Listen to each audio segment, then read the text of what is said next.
Amém. Podem sentar.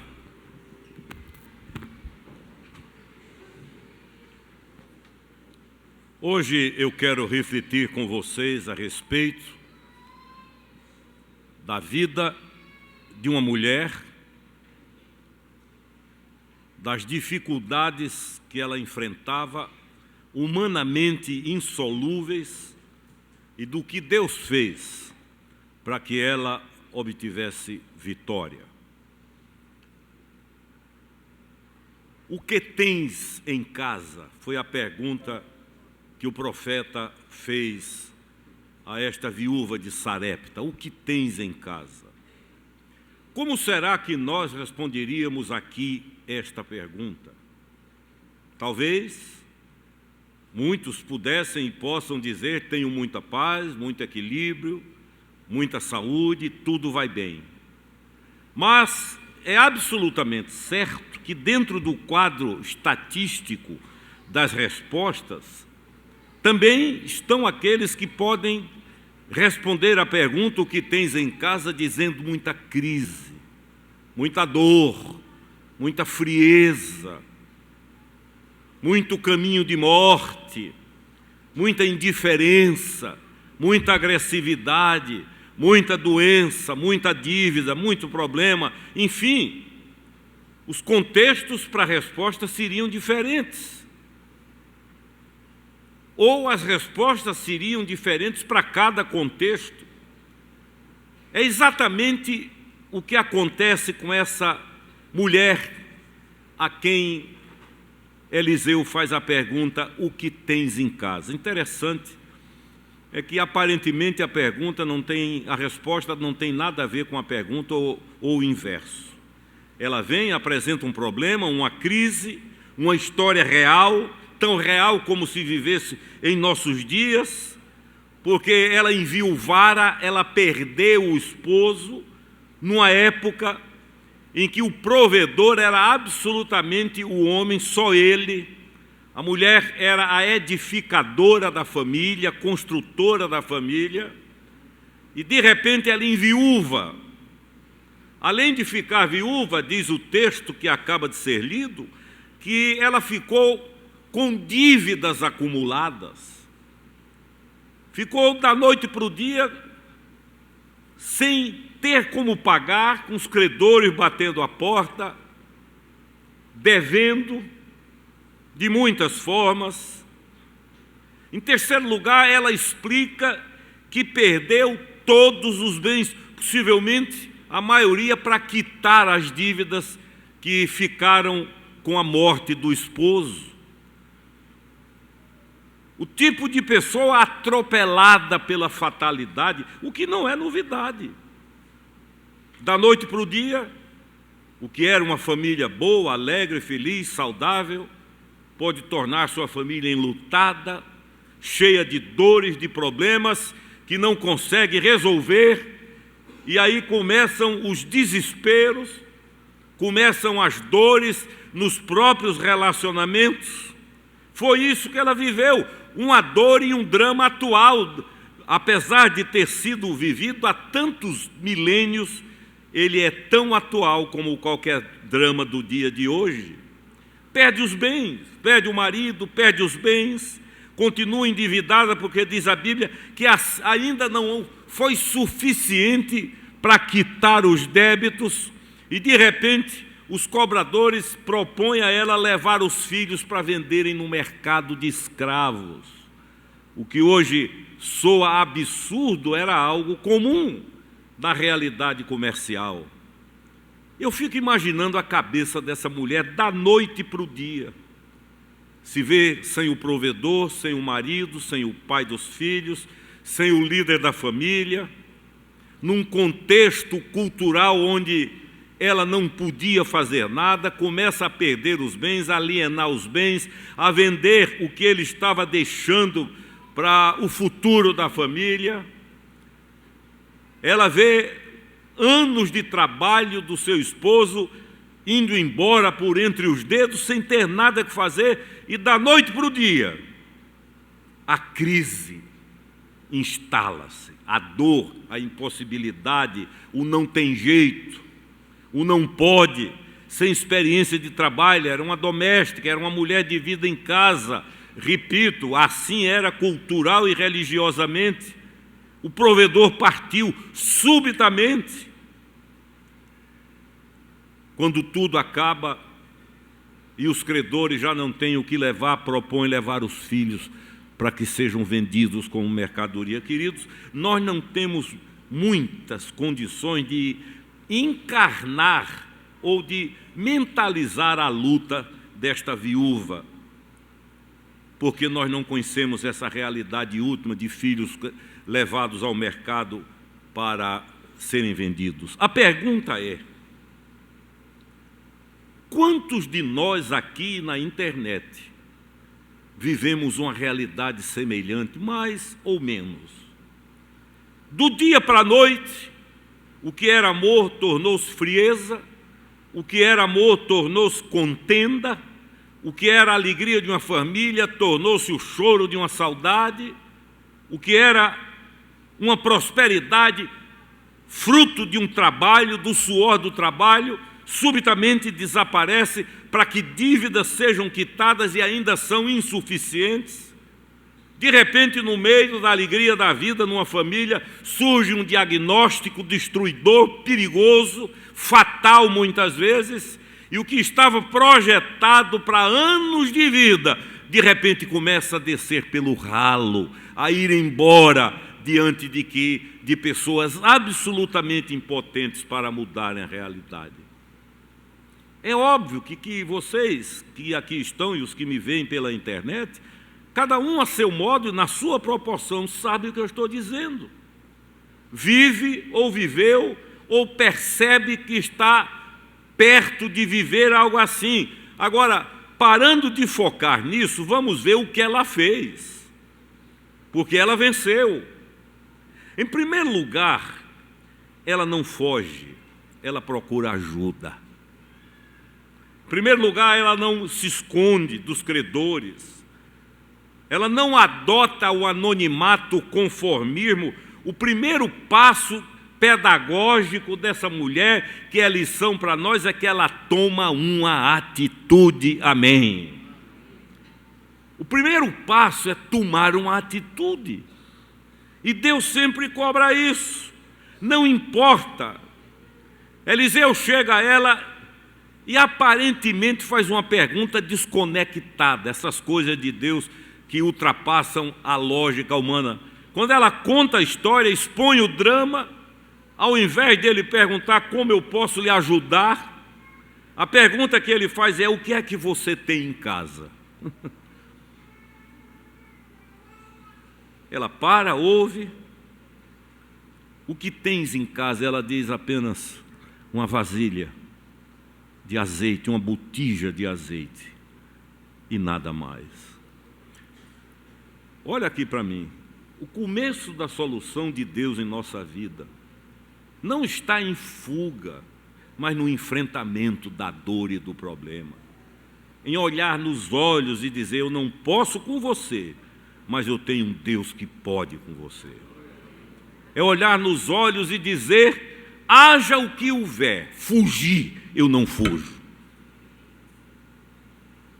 Se Deus quiser, me livra.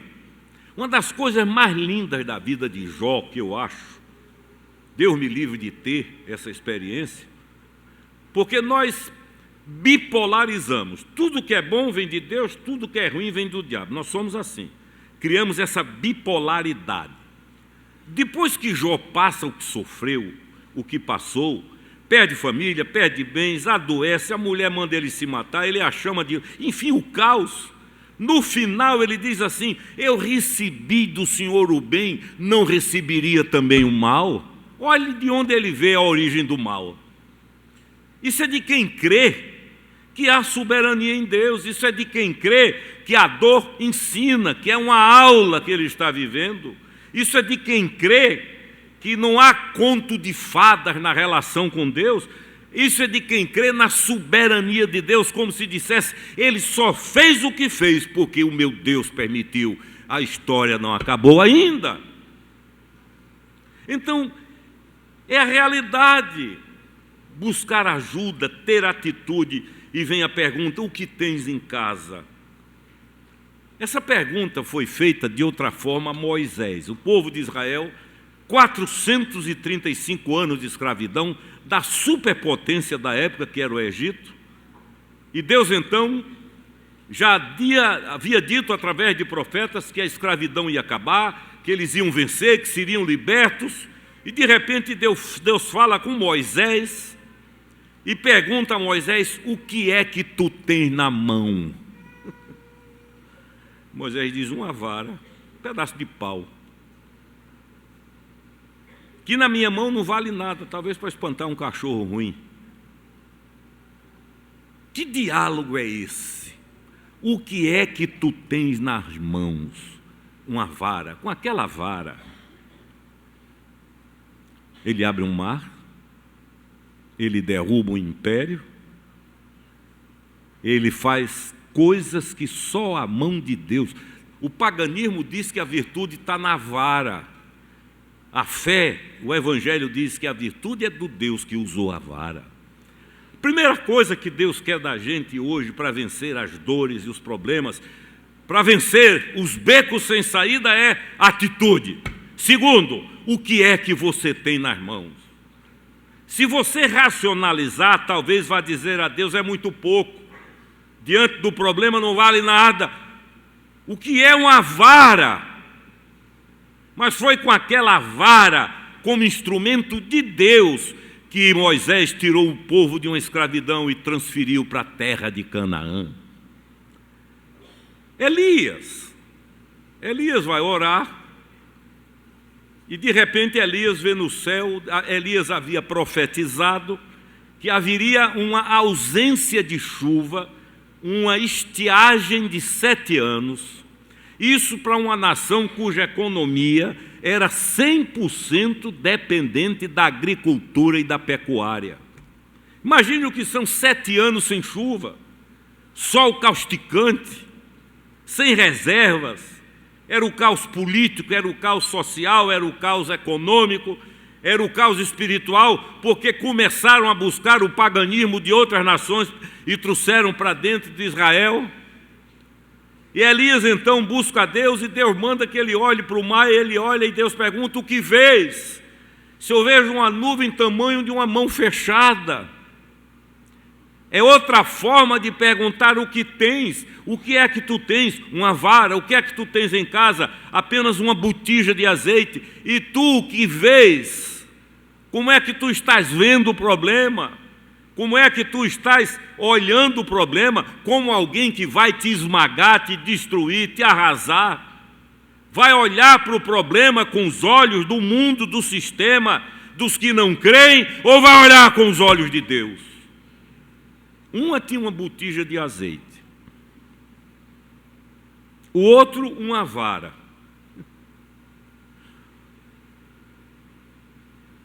E Elias, uma visão. Pronto. Se dissesse isso a um credor, o credor ia achar ruim.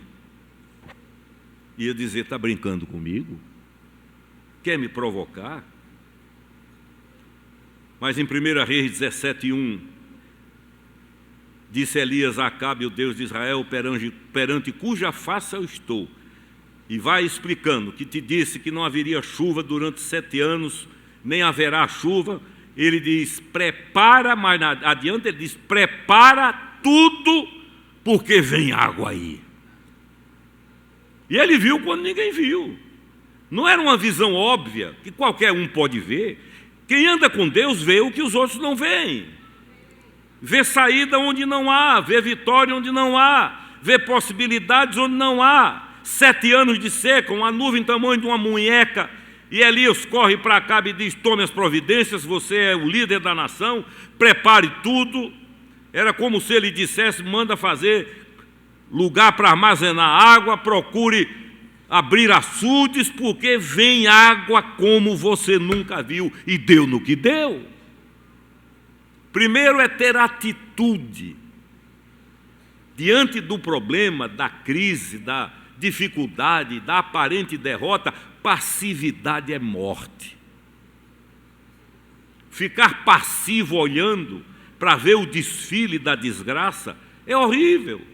Tem que ter atitude, tem que se postar, se posicionar. Segundo, tem que saber o que tem.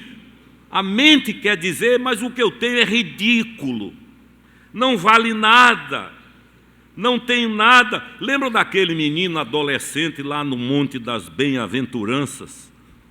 Quando houve a multiplicação dos pães e dos peixes, é um dos lugares que eu gosto. Carmen ama aquele lugar. Multidão. A Bíblia diz que eram 5.000 homens, e a expressão homens era usada para adultos, fora mulheres e crianças. Onde tem 5.000 homens, deve ter umas 12, 15 mil mulheres. Não é, Misael? E muito mais menino. Imagine o que tinha de menino. Eu calculo, assim por baixo, umas 20 a 22 mil pessoas. E a fome bate. Aí Jesus recebe a comitiva dos discípulos, a comissão chega e diz: temos um problema, Senhor Jesus. Qual é? Está todo mundo com fome. Eu gosto da ironia de Deus. Deus é irônico, no sentido lato da palavra, e santo. Jesus então diz assim: então providenciem, deem de comer. Os 12 olham um para o outro e dizem: ó,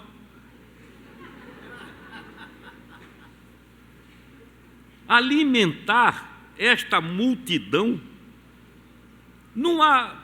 E tem mais um agravante, eles dizem a Jesus: as mercearias já fecharam, a hora do expediente acabou.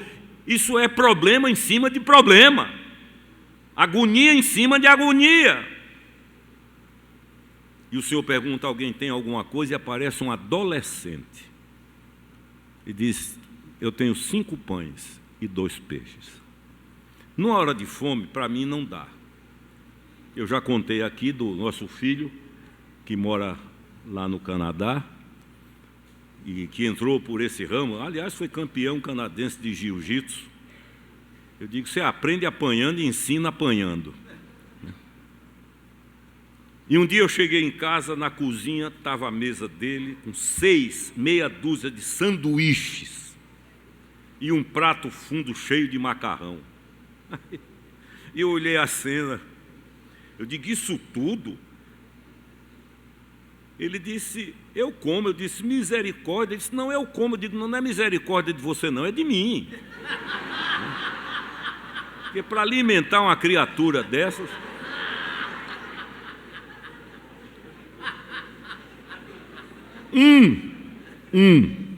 Agora, imagine 5.000 homens, fora mulheres e crianças.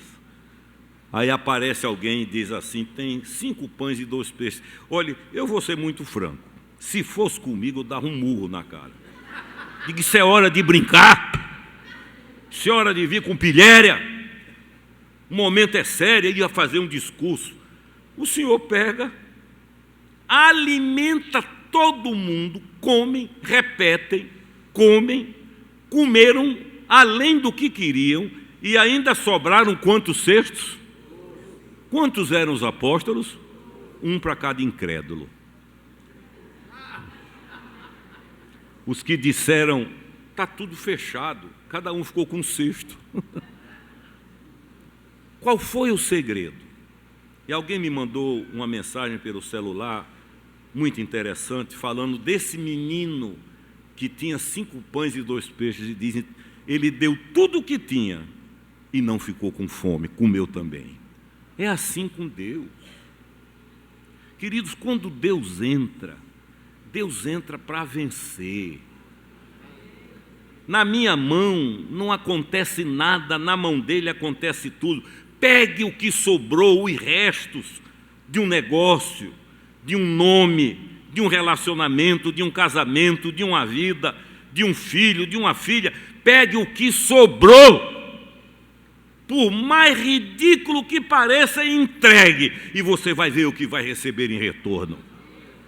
No tempo dele, ao modo dele. Não tenho nada em casa. Você sabe que um dos erros nossos na vida com Deus é desprezar as pequenas coisas. A gente acha que porque Deus é, Quem só trabalha com coisas grandes, ele trabalha com qualquer coisa.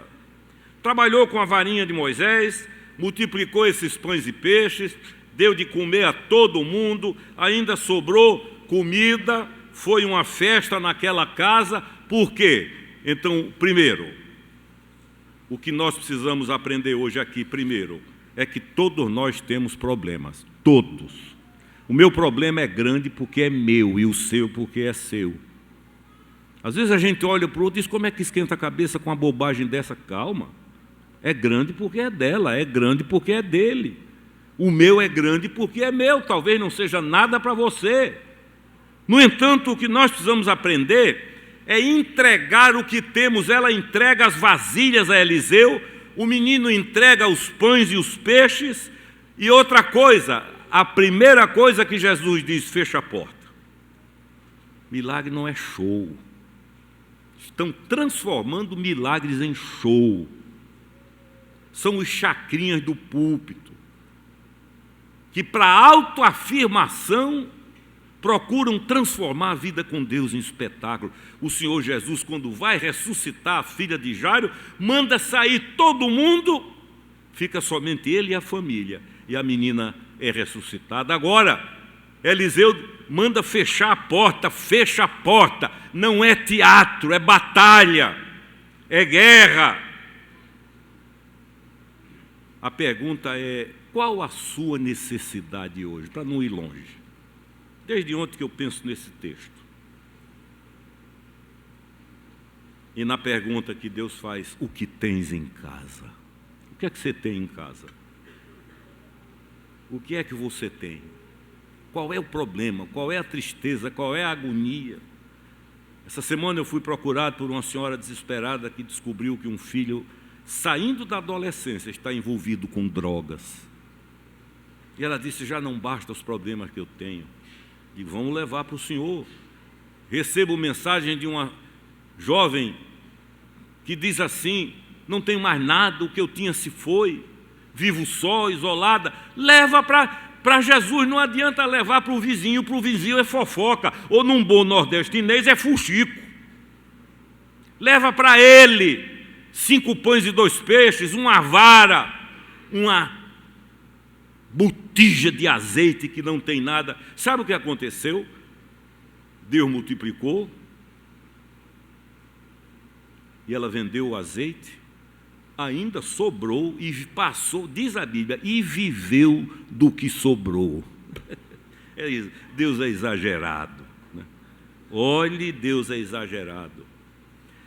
A palavra de Deus para o meu coração e para o seu nessa manhã é esse. O que é que tu tens em casa?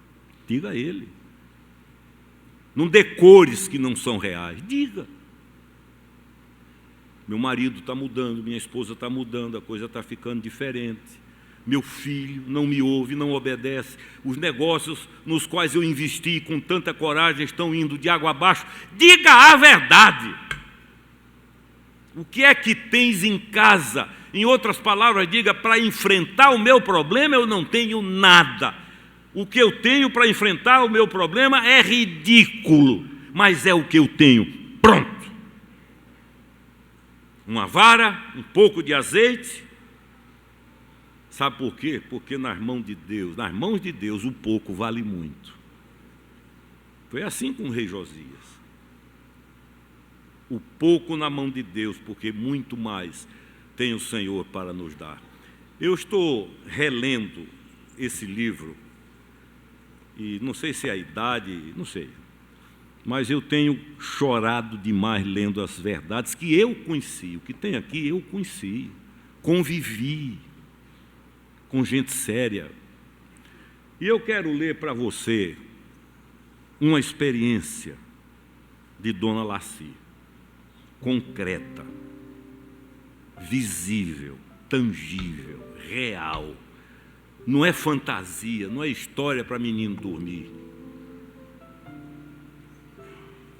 Vocês sabem, eu já disse, ela era esposa do Dr. Caio, que era advogado em Manaus, largou tudo para servir a Jesus, e mãe do reverendo Caio Fábio.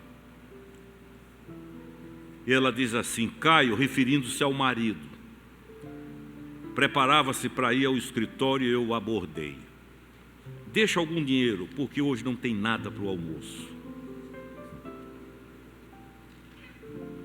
Em tom de brincadeira, ele, o velhinho, era muito bem-humorado, disse: não tem nada de almoço, nada. E eu repeti: nada de nada. Ele meteu a mão no bolso e da carteira tirou 5 cruzeiros, que era a moeda da época, e disse-me só ter aquele valor, era tudo que tinha. Ele havia deixado a profissão de advogado para atender o chamado de Deus para ser um pastor local. Fui para o quarto. Quando ele me disse que só tinha aquilo, fui para o quarto. Ajoelhei-me e orei: Senhor, não permitas que os nossos filhos fiquem decepcionados com a escolha que o pai fez de deixar o direito de ir para o ministério. Senhor, não permitas que os nossos filhos fiquem decepcionados com a escolha feita pelo pai. Que eles nem se entristeçam com a diferença de vida que vão ter de agora em diante. Supre as nossas necessidades e glorifica o teu nome diante dos meus filhos. Não sei o que comprar com esse valor, ela diz a Deus, não sei. Mas vem comigo, dá-me essa graça. Amém. Saí do quarto, fui ao armazém perto de nossa casa, comprei 250 gramas de ovos, uma cebola, e no açougue comprei meio quilo de picadinho, carne moída. Ao chegar em casa, remexendo no fundo do armário, encontrei uma lata de ervilha.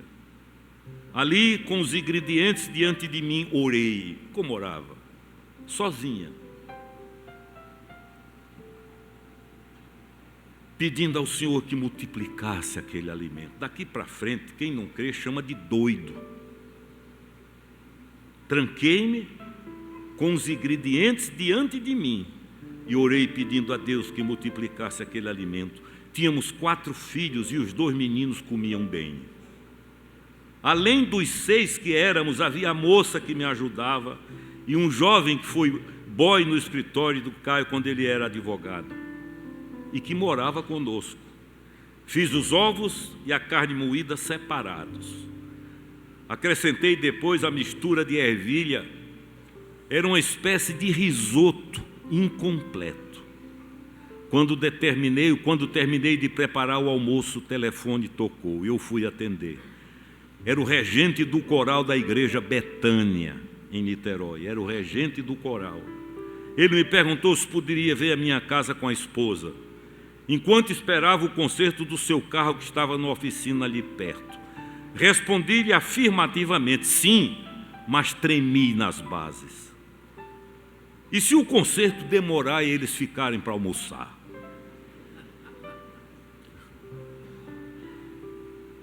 Justo hoje que não tem nada, nem é suficiente para as crianças, falei comigo mesma.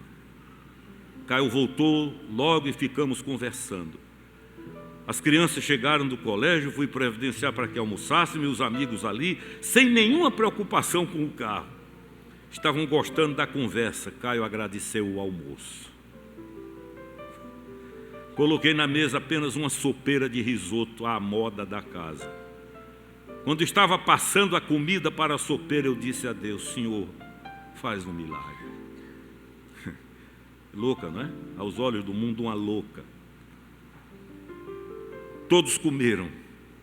O regente elogiou a comida simples, porém gostosa. Eu havia deixado na panela a porção do jovenzinho que agora trabalhava e da secretária. Mas o nosso irmão regente estava tão entusiasmado pela comida que eu arrisquei a pergunta, quer mais um pouco? Ele aceitou. Eu fui para a cozinha. Seja o que Deus quiser. Os outros vão ficar sem comida. Oh, a incredulidade da gente, terrível. Seja o que Deus quiser. Ao abrir a panela, século 21, queridos, século 20. Ao abrir a panela, ela continuava com a mesma quantidade de antes. Chamei o Caio chorando, em soluços.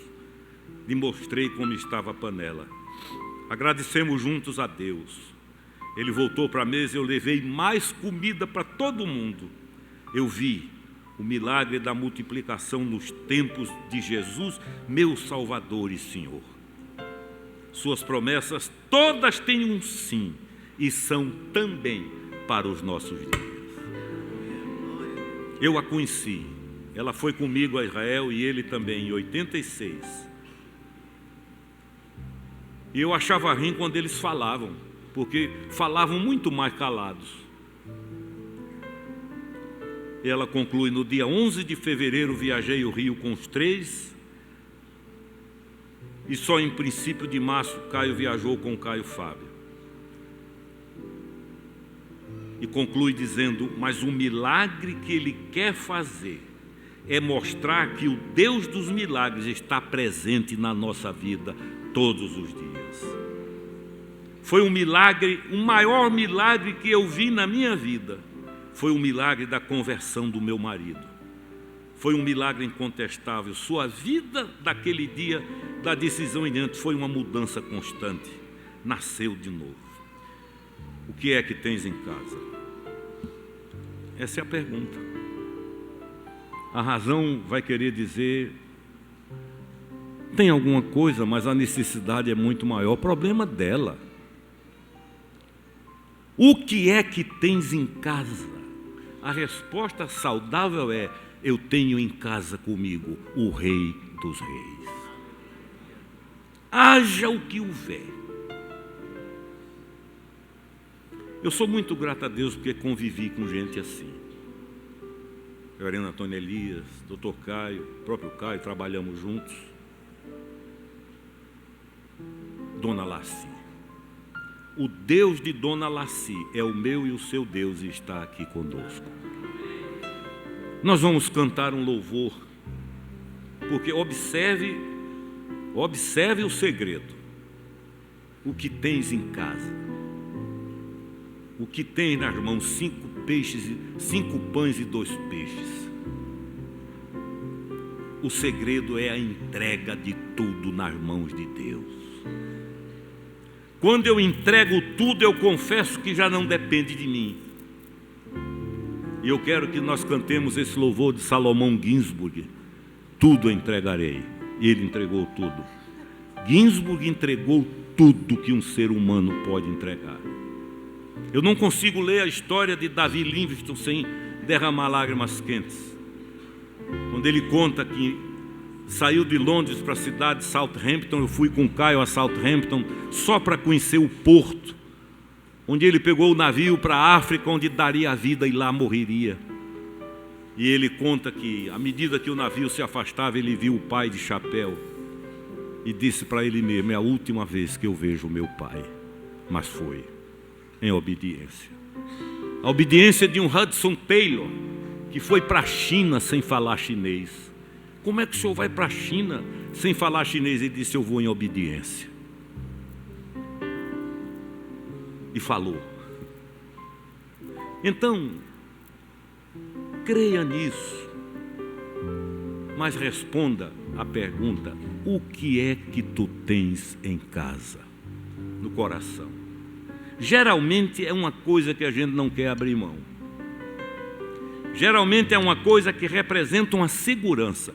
Deus espera que você entregue tudo para depois receber tudo que Ele tem para dar. Não é entregar a mim, não. Tenha juízo. É a Deus, num compromisso com Ele. Já contei a história do reverendo Manuel Porto Filho, pai de uma filha única que, ao chegar em casa, a encontrou morta no chão, banhada em sangue, com um tiro na cabeça dado pelo marido, pelo rapaz com quem ela casou. O doutor Porto Filho dizia: minha primeira reação foi a de qualquer homem. Mas imediatamente o Espírito agiu, eu fui para a mesa e em lágrimas comecei a escrever: em fervente oração vem o meu coração, na presença de Deus derramar. Mas não posso fruir o que estou a pedir sem que tudo abandone no altar. E o refrão diz: quando tudo perante o Senhor estiver, e todo o teu ser Ele controlar, só então has de ver que o Senhor tem poder. A pergunta para uma viúva endividada, já havia perdido os móveis da casa, tudo, já queriam levar os filhos, não tinha mais o que perder. A pergunta é: o que é que tu tens em casa? Uma botija de azeite. Pagou o que devia e ainda sobrou para o sustento dela durante muito tempo. Nós vamos cantar esse louvor de Ginsburg. Como é difícil a gente entregar. É fácil ensinar os outros a entregarem. Mas à medida que você de fato crer e entender que Deus lhe faz essa pergunta aqui e agora, e você tiver coragem para responder, cantando esse louvor, os que quiserem buscar essa experiência com Deus vão ficar em pé e nós vamos orar em nome do Senhor.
Pai,